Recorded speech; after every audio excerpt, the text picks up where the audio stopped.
کتنے خوش نصیب لوگ ہیں جن کے دن کا آغاز نماز فجر سے ہوتا ہے، اور سونے سے پہلے بھی وہ سجدہ ریز ہو کے اللہ کی نعمتوں کا شکرانہ ادا کرتے ہیں، اور جو دن خیریت سے گزرا اور عافیت کی گود میں نیند لینے کے لیے بڑھ رہے ہیں تو وہ شکرانے کا سجدہ کر رہے ہیں کہ مالک تیری توفیق سے مجھے خیریت سے یہ دن گزارنا نصیب ہوا۔ ہمارے بزرگ فرمایا کرتے تھے سونے سے پہلے 5 انگلیاں بھی گن لیا کرو، 5 نمازیں بھی گن لیا کرو۔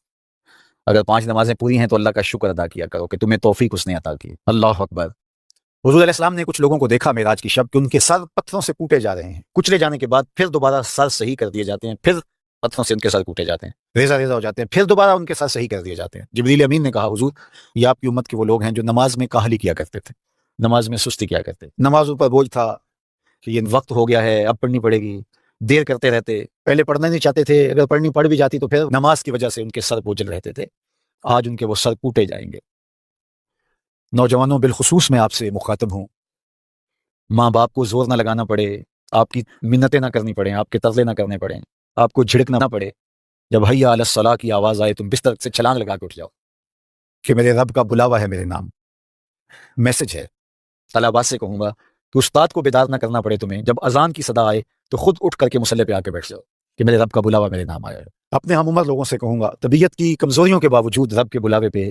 مصلی پہ بیٹھ جاؤ۔ نماز کا چھٹکارا نہیں ہے، رستگاری نہیں ہے۔ زکوٰۃ نصاب پہ واجب ہوتی ہے، حج استطاعت پہ واجب ہوتا ہے،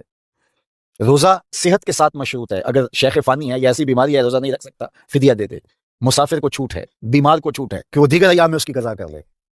لیکن نماز کی چھوٹ نہیں ہے، بیمار ہے تب بھی پڑھے گا، صحت مند ہے تب بھی پڑھے گا، حضر میں ہے تب بھی پڑھے گا، سفر میں ہے تب بھی پڑھے گا۔ بالغ کے اوپر نماز کی کسی صورت میں بھی رخصت نہیں ہے، کھڑے ہو کے نہیں پڑھ سکتا بیٹھ کے پڑھ لے، بیٹھ کے نہیں پڑھ سکتا لیٹ کے پڑھ لے، اشارے سے پڑھ لے، وضو کے لیے پانی دستیاب نہیں ہے تو تیمم کر لے، حالت سفر میں ہے قصر کر لے، آدھی پڑھ لے پوری نہ پڑھے، دشمن کے مقابلے میں ہے صلاۃ الخوف کی صورت میں پڑھ لے۔ یہ نماز کا مسئلہ ہے، اتنی اہم نماز ہے، تو جن کے سر بوجھل رہے نماز سے، سردیوں میں ہوتا ہے اوپر نیچے نمازیں آ رہی ہوتی ہیں، ابھی عصر پڑھ کے گھر پہنچے تو پھر مغرب کی آ گئی، مغرب گھر کے پہنچے تو پھر عشاء کی آ گئی، تو کئی لوگ کہتے ہیں اے تو مولویاں نے آ تو چکی ایک، ابھی تو پڑھ کے آئے ہیں، تو کیوں شوق نہیں ہے تمہیں ایک نماز کے بعد وہیں بیٹھ کے دوسری نماز کے انتظار میں مسجد میں قیام کرنے والا؟ اللہ اکبر، فرشتے ناز برداریاں کرتے ہیں، مسجد میں صحابہ بیٹھ جاتے ہیں، ایک نماز پڑھی اب دوسری پڑھ کے جائیں گے، دوسری پڑھی تب تیسری پڑھ کے جائیں گے، اور جب نماز کا وقت آتا تو